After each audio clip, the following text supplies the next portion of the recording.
Okay, I guess we're good to go. And this is where it gets interesting because I'm sure you're now thinking, one more panel between us and lunch. But this is, I would argue, of course, that we've saved the best till last.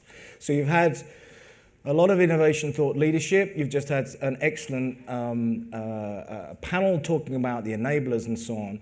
What we want to do here is switch gears a little bit, in my opinion, and we're going to get some real-life case studies and learnings from real innovation practitioners.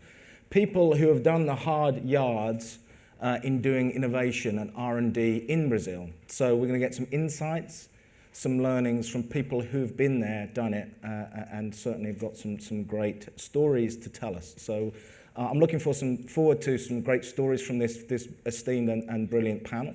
And we're also going to try to answer the question, at least in my head, why Brazil? Why do I go to Brazil to find great innovation? Why would I invest in Brazil and so on? So I think we've had part of the answer, but perhaps ultimately that's why we're here, to try and understand those two questions. So that's enough. You heard from me earlier. I'm Paul Excel, not Richard Excel, although I do have a relative who's called Richard. But and you know that I'm founder and CEO of a portfolio of startups and scale-ups in the global high-tech digital world. On the panel, we have at the end, we have Doucher. Doucher, up until very, very recently, I mean, literally weeks ago, was the Innovation and Strategy Corporate Director at Siemens, so a very senior guy and's got some great stories. Next to Doucher is Dr. Richard Moore, who's from the BG Group and's got some excellent stories to tell about what BG Group has been doing in Brazil. And sitting next to me is Noche. Noche is the head of innovation for Fiat Chrysler Automobiles, and we've heard a lot about the automotive sector and so on. So my job now is pretty much to shut up and to hand over to them so they can give you the insights. What I'm going to ask each one to do, starting with Ronald, is to just do excuse me, I'll start again, starting with Noche, that's what we agreed. Just to, one, ask them to introduce themselves. Two, then talk about their particular experiences in terms of R&D in Brazil. And along the way, I'm hoping they'll try to give us some insights and nuggets of what made it different, some real insights. So each one of them now is going to hand over and going to speak for around about 5 minutes on those two. And I know Richard and Doucher have got a couple of graphics to illustrate their points. So be ready for those, because that's where it gets really exciting. It gets really exciting when you engage. So please, as we go through, be thinking of those questions. Okay, let's make this a conversation rather than us broadcasting. That's also a lot more fun, a lot more insightful for you and for us. So, as I said, my job now is to shut up, which I'm going to do, and hand over to Noche. Yeah, so, as Mr. Excel introduced it, so I started in innovation in FCA 2008. So nowadays we work inside this company, helping people inside to perform innovation projects. We work linked in a net with other FCA offices worldwide, in Europe, in the United States, and China and India. And so we have a budget about $30 million only in Brazil, but not only to perform projects for Brazil. We could perform projects, we could innovate in Brazil to other markets. It's an advantage FCA identified in Brazil that we could discuss later. So I work in the auto industry for more than 10 years. I'm graduated in mechanical engineer. I have already made an MBA and also master, and now I am doing doctorate in solar energy for auto industry from a project that started in a startup funded by BNDES, for example. So it's in Brazil you have this good innovation environment that that leads some innovation fosters that we could not see in other countries. So this is my background. So you've taken a startup that's been sponsored by the Brazilian government, enabled, and pulled it through into your corporate portfolio? Yeah, so this is a this innovation Death Valley, you know. So in Brazil, you have a lot of startups that develop technologies, and in our side, in the side of industry, you must monetize it. So then the traditional industry are not able to do that. So we must innovate also in the industry process, in auto industry. So bigger the company, slower the movements. You know, we must to work hard to make this distance closer and try to bridge the process from a startup to a mass production assembly line, for instance. And I think this is a very good opportunity. Yesterday, this week, I spent my time here in England visiting some university centers, research centers also here in Midlands and Greater London. And they are very specialized in do that, in bridging this startup technologies to a mass production. And so I think this is a good opportunity. So we are using the Brazilian environment to do that, not only for Brazil, but also for other FCA branches worldwide. Okay, excellent. I think we might come back to that because I think that is a real key of the companies that really can have an ecosystem and start up and bridge it into the corporate ecosystem with all its silos and processes and so on. Why don't we hand it on to Richard? Give us, obviously, introduce yourself and give us your experiences of R&D in Brazil, please. Great, thanks, Paul. It's a real pleasure to be invited to the panel. Thank you. So I'm Richard Moore. I'm approaching 24 years in the oil and gas industry with BG Group. I'm not sure if we could show the slide that I prepared.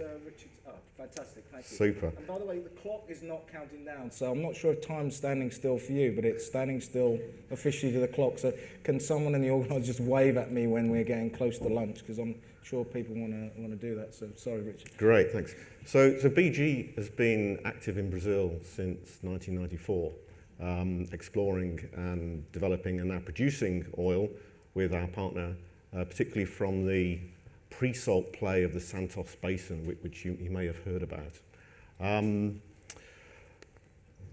So since 2011, the company took a decision to make a step change in its approach to R&D, which had been a relatively small investment for the previous 15 years or so, and to embrace the opportunity in Brazil.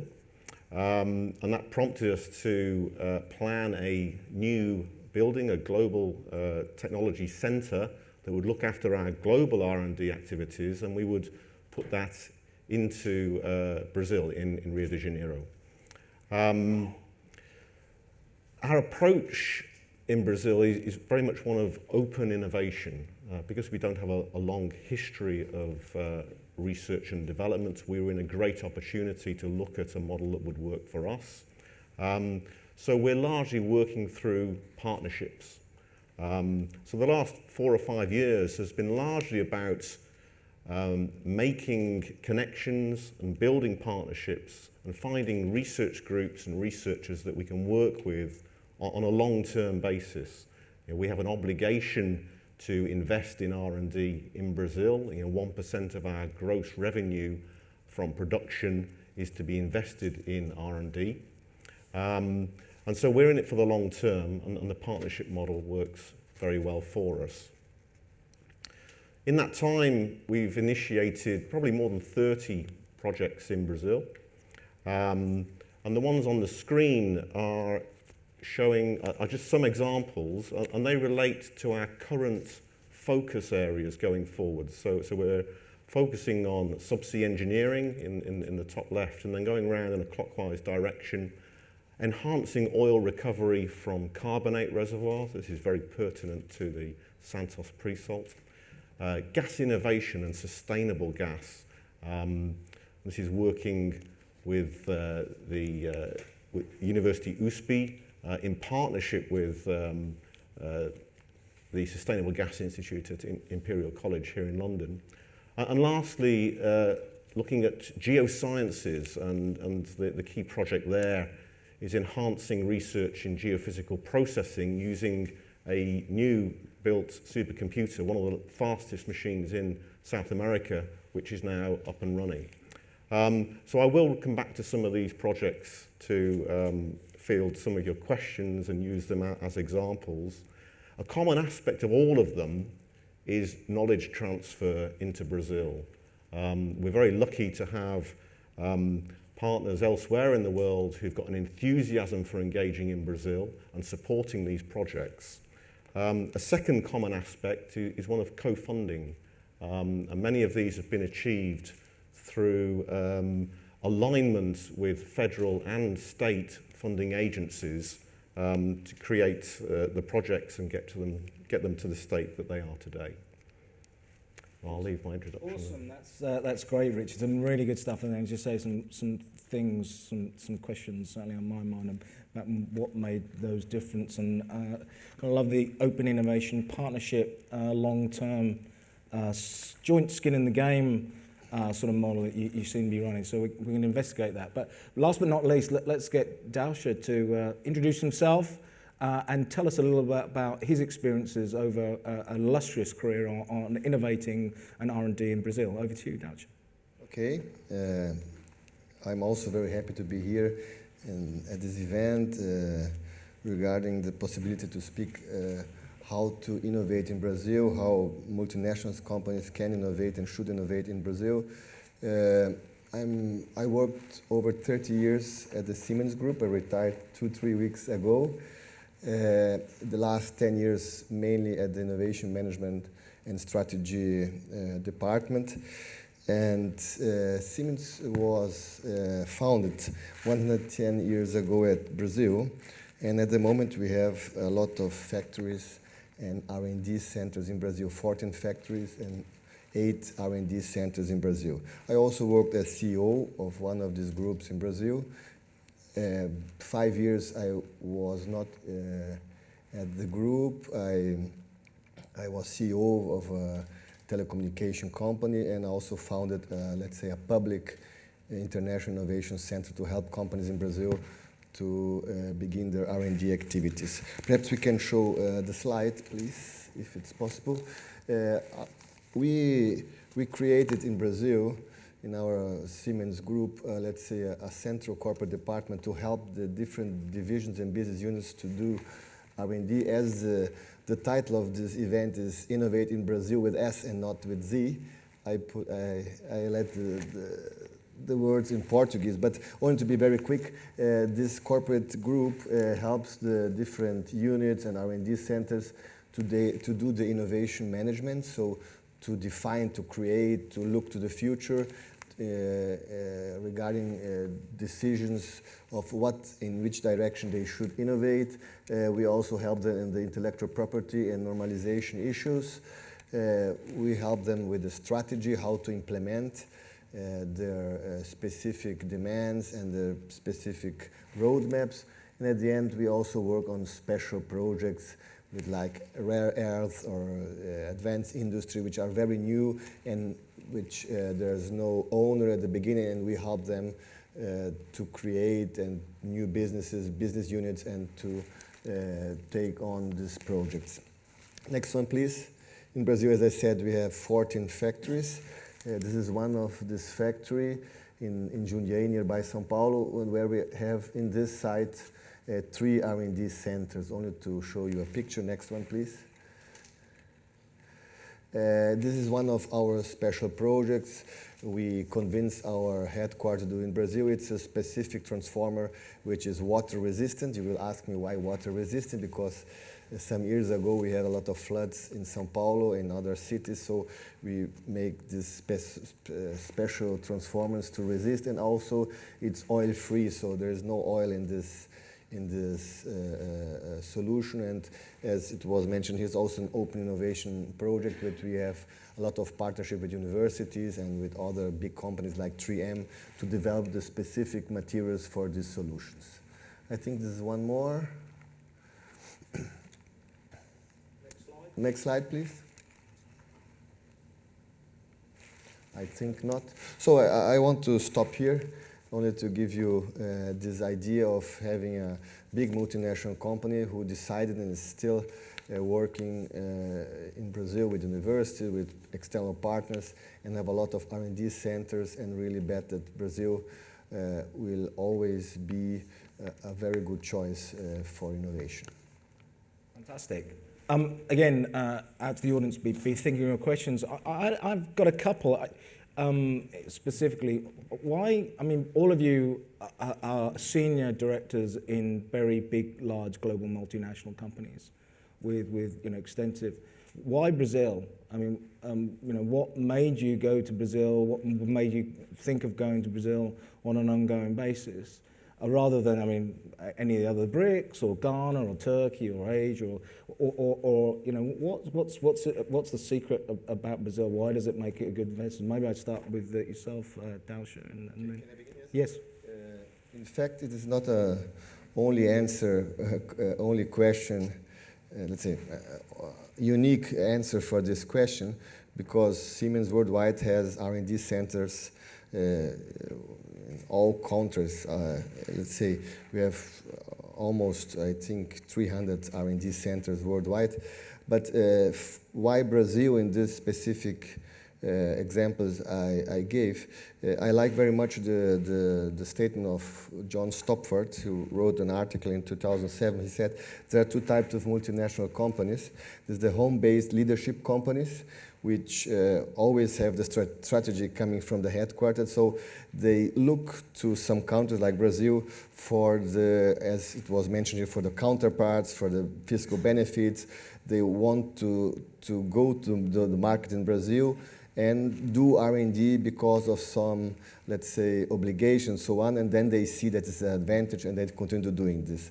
And the other kind of companies, learning from the country leadership companies, which really decide to look to each country where there are, let's say, advantages, competences in some specific niches, and then they develop their R&D centers with this local competence. So big multinational companies have one of these two strategies. Today, there are so much division in these multinational companies that we see this differentiation between the divisions. We are open divisions or more centralized divisions. But anyway, in both cases, we see advantages in some know-how, specific know-how, and very good, let's say, experience with universities or internal R&D centers. In some cases, we see some divisions that look at the beginning for the benefits, for the financing schemes, for the subsidies, and then they continue, because I think why companies do not do innovation in Brazil, in my opinion, is why we do not have more events like this, because who knows Brazil knows that there's everything there to do good innovation. So you'd argue there's a very strong ecosystem there. But I think both you and Richard and Noche had mentioned the partnership, universities, skills, and so on, which is clearly a part of an ecosystem. If you have time, I'd be interested to come back with this, because I'm very passionate about this whole idea of collaboration, but also getting some sort of competitive gamification going between centers to try and really, drive disruptive innovations.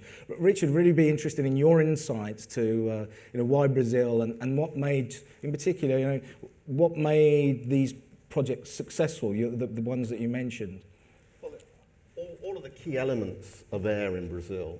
So winding the clock back to 2010, 2011, and standing back, we could see that there was great interest from the oil and gas industry in the country. So there were a number of international operators already there alongside Petrobras. So a very active industry supported by the global suppliers who were engaging with enhancing capabilities in Brazil through putting their own R&D centers in the country. We could see that there were very strong research groups within universities that had been funded for a long time, particularly by Petrobras, and there was some real expertise that we could potentially tap into. And then we could also see that there were tax incentives in addition to the obligation through our concession licenses to invest in R&D. So the mix of elements was right, and the obligation was really the catalyst for us to grasp that opportunity and to use that R&D environment to address the technologies that would actually make a difference and add value to our business. But what did you learn? I mean, obviously conscious that this is about promoting what's clearly a great, and my experience in working in Brazil has always been very, very positive. The people and et cetera, et cetera. If you're thinking forward, what could be done better? What would make you have to stand up in front of the BG Group innovation board and say, I want to do these projects. What help can the ecosystem Brazil give you to say that invest more? Research more, that kind of stuff. What sort of messages would you give, I guess, almost to Apex and Brazilian government, or indeed government or the ecosystem in Brazil? Yes, yeah. I think there's a strong case for greater collaboration, not only amongst the providers of technology, but the sponsors of technology. There's a lot of companies who are very interested in very similar solutions. And finding ways to be able to work together to actually move the pace of development more quickly, but also to give a ready market to the spin-off companies that we're hoping that will come out of our research projects, so that because they've been sponsored by a range of different companies who've got activities in Brazil, elsewhere in the world, there's a ready-made customer. And it really gets them up the step of getting that market penetration, seeing the global oil and gas industry as the potential market, as opposed to just the local industry in country. So that's interesting. You've got a good ecosystem, but you've also got good commercial opportunity because of 8 million and more graduates and an increasing middle class, et cetera, who are places where you can try and test and be commercially successful with your products. Not sure. I mean, same question really in terms of your experience of obviously why Brazil. I'm also interested in what you did to bridge what you, I think, called the Death Valley between startup and the corporate culture, and what you specifically did to try and bridge that, what worked, what didn't work. Is that? Yeah, it's an amazing surprise every time we visit some research centers in Brazil and universities. Every time we visit, they present to us a new technology ready to be implemented. And so I am in the industry side, so we need to monetize it. So to have this availability of new technologies and people started to buy new things, new connected things, even in auto or in all markets we work at, also in services. Mm-hmm. So for us, it's very interesting. So we have some projects also that we bridge from a startup inside the university, not for Brazilian market, but for a North American market, for instance. As I told you here, Purio, so we're interconnected with all the research centers from FCA worldwide, Fiat Chrysler worldwide, and so we have this exchange. As my colleagues says here, so Brazil have some competencies, and it could be more explored by the companies that are in customer side. Not only to bring products for this 30 million mid-class people that arrived in the last 10 years, but also for other markets, similar to Brazilian conditions such as India, China, even Europe. So some countries in some segments of market in Europe have the same behavior of a Brazilian market. So this is a good opportunity for us to invest money there in Brazil. Do you do anything specifically for startups or scale-ups? I mean, I have this thing in my head that large companies need smaller companies to innovate, because large companies, by their very definition, and they have different risk profiles, I find it maybe difficult to innovate. At the same time, small companies need big companies. Why? Because you have money, you have resources, you have markets, right? So is there anything over and above, if I'm a Brazilian startup today, I want to come to any of your three what are you offering me other than money, market? What additionally? Why would I choose to be fund and partner with BG Group or FIR or Siemens? I mean, I'll ask yourself first. I'm not sure if I could. Yeah. So. Other than these incentives, other than this, the market that we have, we know the market, so we could bridge, you could catalyze the innovation process in terms from bringing an idea to monetize this idea. And also, I think other players are involved. For example, we have here the government agencies, the funding agencies and the funding banks, and also the legislation. For example, some projects we must change the legislation slightly, and sometimes the single one researcher could not change and adapt the legislation to implement his idea, for example. And so not only Fiat, but other big companies, together with the governmental agencies, this innovation environment could help the innovation arrive in the final customer at the right way, at the right time. So I think this flexibility and this capacity to understand the needs of every side in Brazil, so this innovation environment that we build are the difference that I'm seeing between other countries and could help the innovation happens. Richard, I mean, is there anything particularly you do in over and above access to markets, access to mentoring people? Again, what's the value proposition if I'm a startup scale-up of working with BG as opposed to anyone else? Well, I'll come on to that. I think firstly, I'd make the point that in the oil and gas industry, it's the exploration and production companies that are really the customer. We're looking for technologies that will overcome challenges in our own business. So we're seeing those challenges firsthand. We've got people in our operations grappling with these problems. So we can bring a very clear understanding of what the challenge is. Yeah. We can bring that first-hand experience to help define potential solutions and routes to solutions. And then we also have real-world data on which we can build the solutions and ultimately trial prototypes back into the business, into our own operations. So I think that's something very different that we bring, particularly to academic researchers who are often quite detached from the real problems in the industry.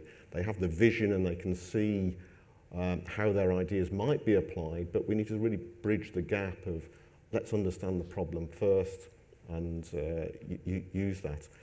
In terms of engaging with researchers and people aspiring to research careers, then through our research activities, I'd give the example of us being aligned with the Brazilian government Science Without Borders program. So we're using that to co-fund students who are coming to Europe in several of the projects that I gave as examples. We have students currently in Germany, in England, in Scotland, who are training to be the researchers of the future back in Brazil. And again, part of our sort of long-term commitment is to see this conveyor belt and the need for capacity building and actually build that into our project scopes now so that we don't get caught out in the future when we're investing larger amounts in the R&D space. Fabulous. So I very much like what you said there about this crystallization of a pain point of a challenge, because I think there's again an innovation cliche, but maybe it's a bit true, is if you can describe the problem, you're halfway there to the solution. So I think bringing that to the table as well as all the other resources is very good. Any perspectives from you on this one? Okay. Besides, of course, the huge market we have in different niches or differentiated, let's say, market segments, I think we have an extreme interesting environment, innovation environment, but also from the, I do not like this, let's say, human resource concept, but I speak about human talents. But we have a human resource offer in Brazil, and young people, very creative young people. So we have a really creative country, and this is everywhere distributed, and a lot of people want to create startups and want to work with startups. It's very positive. And we have a lot of companies that now are coming to Siemens, like Microsoft, you spoke of your companies, but Telefonica and other companies that have special programs to attract startups. So not only from the government, we heard about some specific fostering schemes for startups, incubators, accelerators, there are a lot of opportunities, but a lot of companies have special programs. We in Siemens have a program called TTB, Technology to Business, where we once or twice a year we make a call for specific, let's say, demands, technological demands, and then we select between 100, 200 companies, small companies, and then with these 10 finalists, we work on them, and at the end, we have 1 or 2 companies that we can all make a partnership in commercialization, or make a joint development, or at the end, let's say, buy them. It's also a possibility. And only to, let's say, give an example, we just delivered to Petrobras one pilot of a project. It's called, let's say, acoustic actioning of deep water valves, where you cannot have wires kilometers beside the sea. So and the divers cannot dive so deep. So we developed with a small company we bought, let's say, 10 years ago. Now they are a big unit at Siemens with 200, 300 people, and they developed this with their knowledge, specific knowledge for oil and gas and subsea technologies. They developed this with us for one of our biggest clients. So we have this intention really to use the best we have in Brazil concerning startups, and I think there's a good environment for scale up for them. And how does that IP work in that scenario? Does it belong to me until you commercialize or buy me, or what's the IP environment like in Brazil? Is it enabling? Does it hold people back, would you say, or is there a good IP environment for both you and the country and the startup? Okay, concerning startups is okay. With the university, we have still an apprenticeship evolution, because universities want to keep their IP and so on. It's something that we are learning now. But regarding, let's say, the startup companies, we make joint venture. We define it before the joint development. We define before beginning the project exactly what are the rules, how many percent of return each one will have from the project, so it's not a problem. And when we buy them, okay, the IP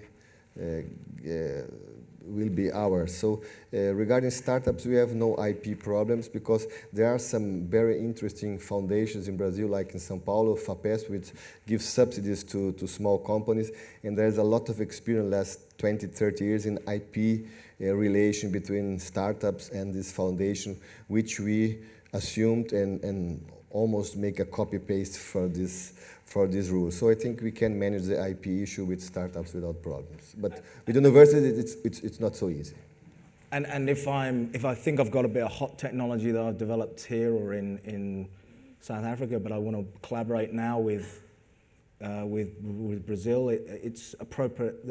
There's legal structures to appropriately protect it and so on. Has that been an issue that you've had to face, or are you comfortable with it?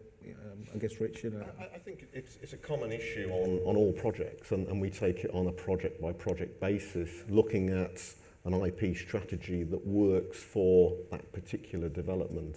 So it's not the case where one approach fits all circumstances.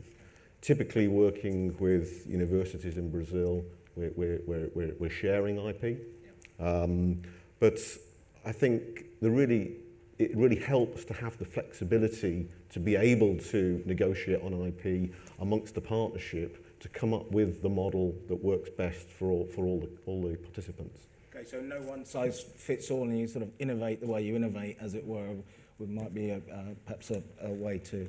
I'm conscious that we've done a lot of talking, and I promised this was supposed to be a conversation with you as well as us, and we've tried to make it a conversation up here. We're having great fun, but you're out there too. Any burning questions?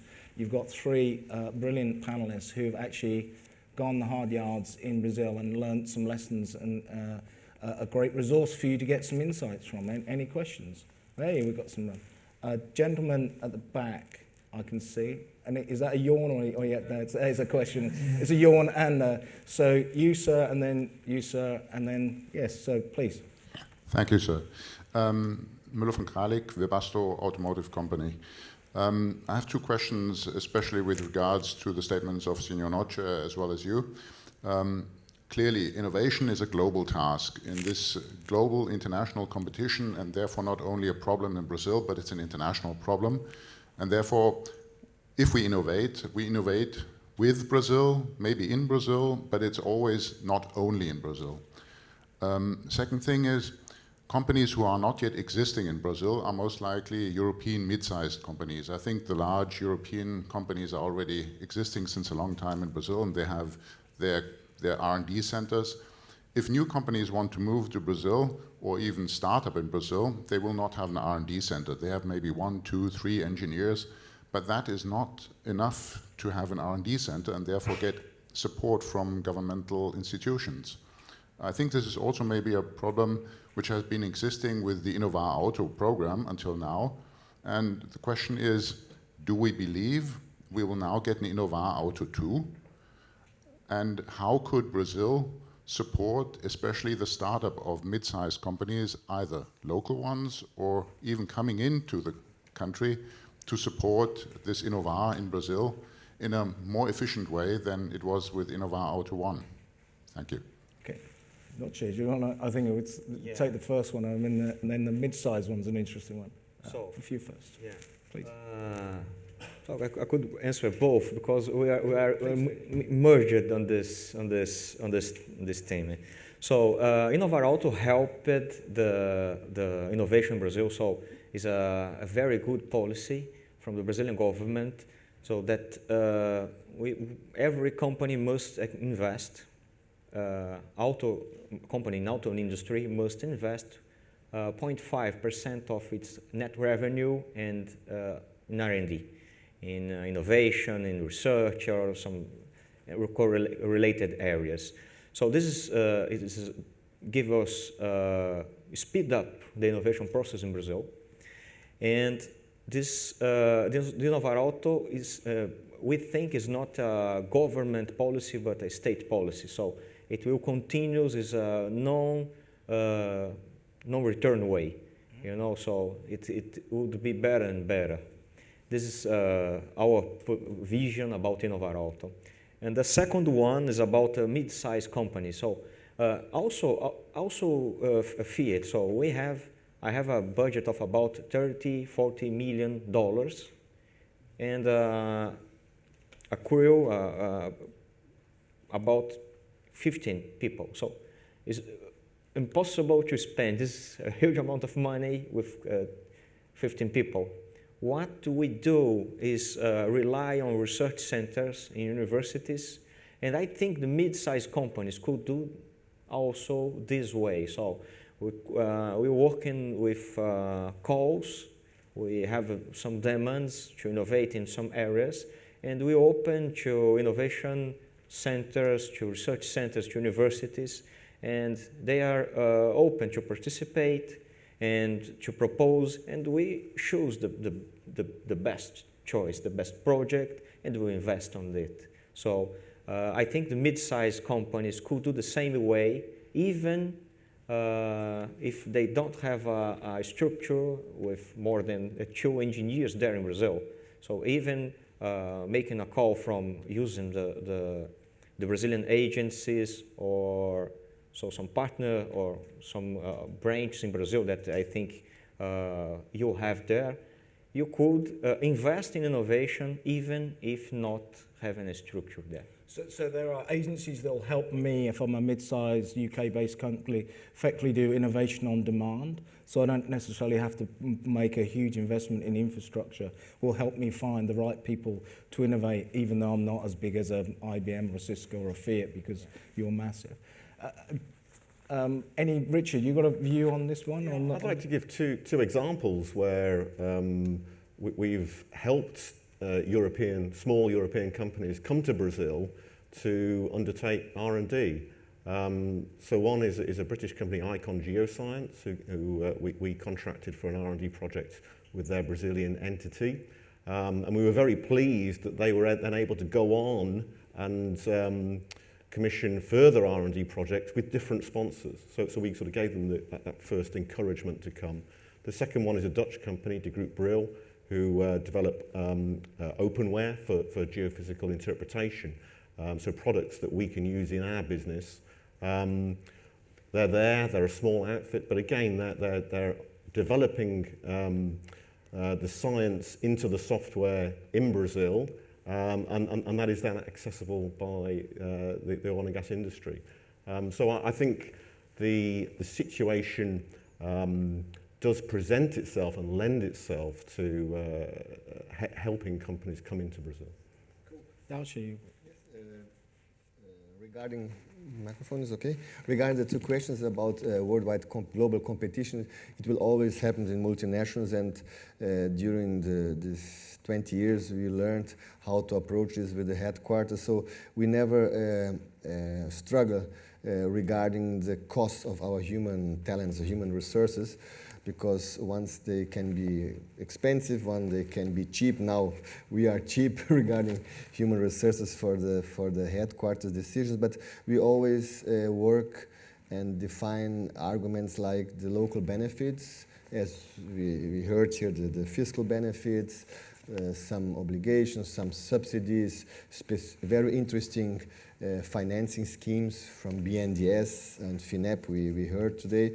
So we work on these issues, and we always work on complementary competences and solutions. So we do not begin bringing R&D centers or R&D projects with the same things which are done in India, China, and other countries that are, let's say, stronger from the marketing, from the competence, from the experience as we. So we begin with these complementary issues, and then normally the divisions there see the advantages here, and then we grow like this transformer. We begin with something like this, and today we almost develop a big part of the transformer solutions worldwide.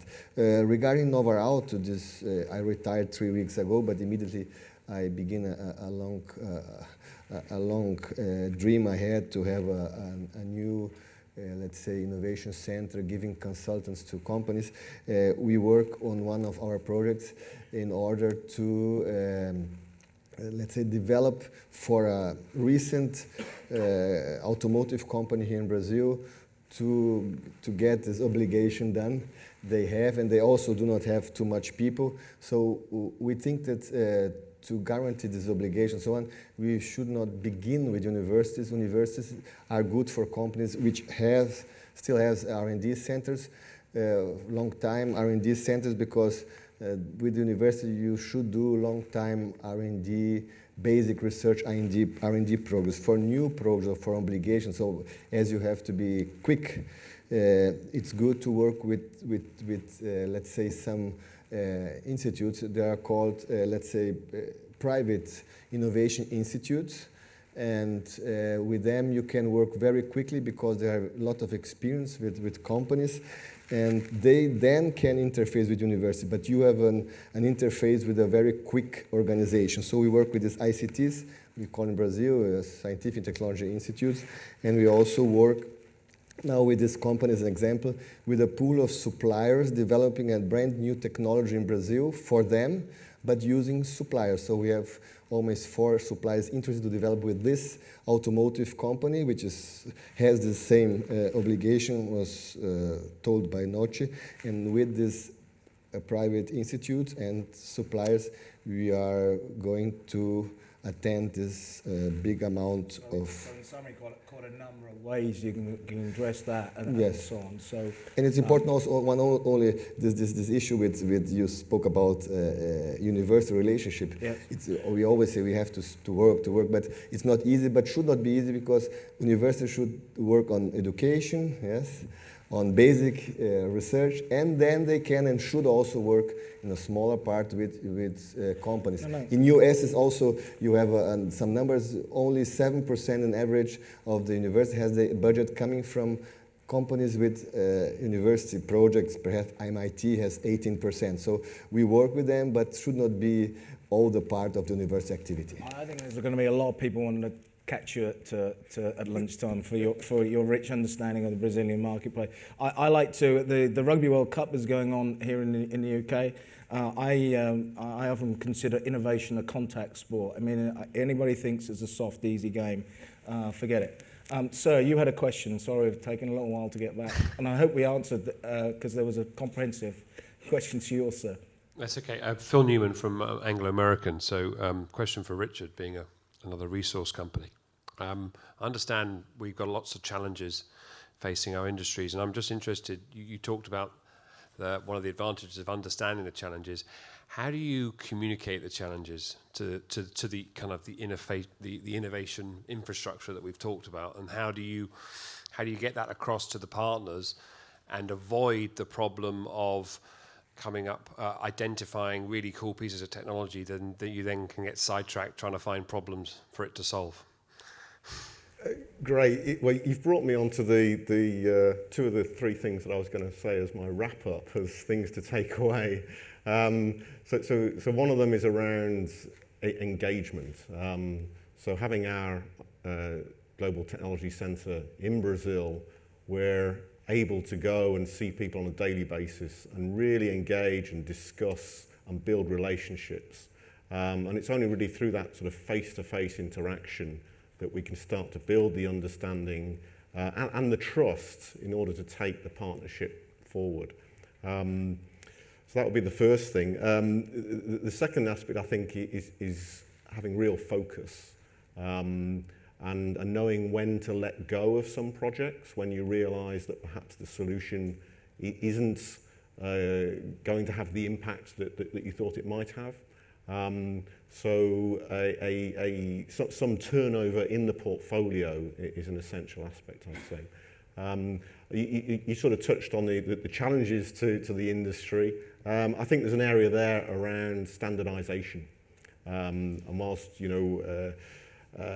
it's finding ways to be innovative in that space, but the cost efficiencies through standardisation, I think, needs to be something that we can all bear in mind in our innovation efforts, just to overall improve the performance of the industry in the future.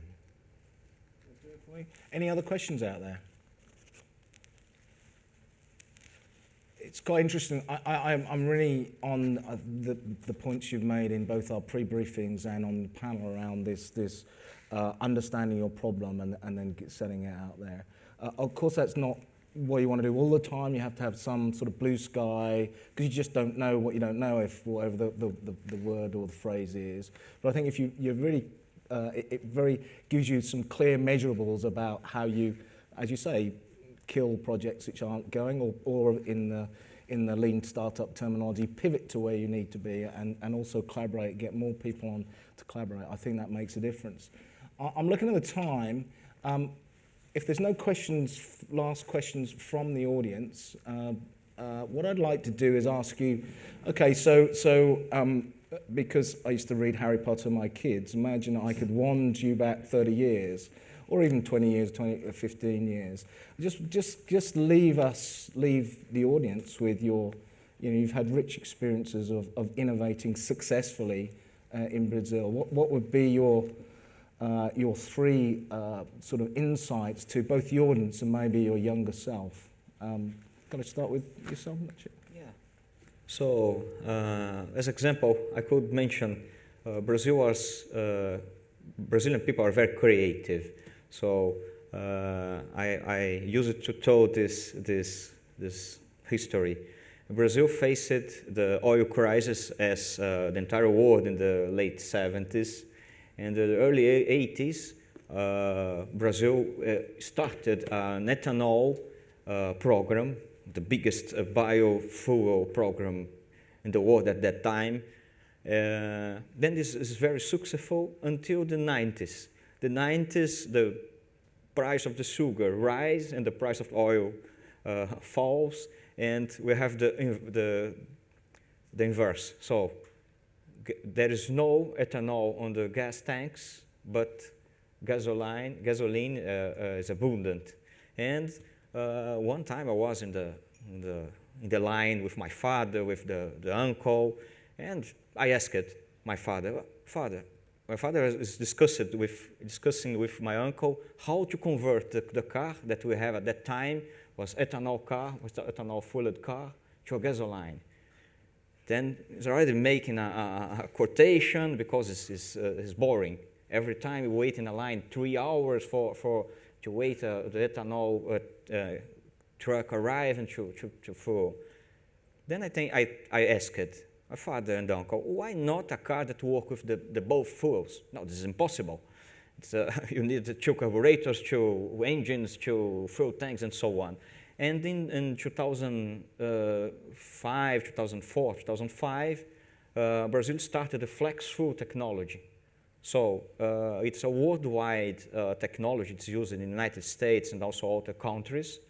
I think it's the most successful case, but is a mixture between creativeness and also needs. In Brazil face a lot of cycles of economy crisis, and people are ready to react about that. You know? So I think that's interesting. One of those quotes is that the great thing about young people, they don't know what's impossible yet. So unleashing Brazilian creativity against problems known and unknown, plus having some way to understand futures, but recognizing sometimes you have to respond. That's great. So in the interest of time, if you don't mind, I'll move it on to Richard to get his sort of insights, final insights. Yeah, so I guess in addition to the focus and the engagement that I mentioned, the third would be something around perhaps perseverance, or really understanding what makes innovation work for all of the participants. And I think the example I'd give here would be understanding the regulator's aims in terms of regulating R&D investment from the oil and gas industry. And that's been very progressive in the last 12, 18 months as the regulation is in reform.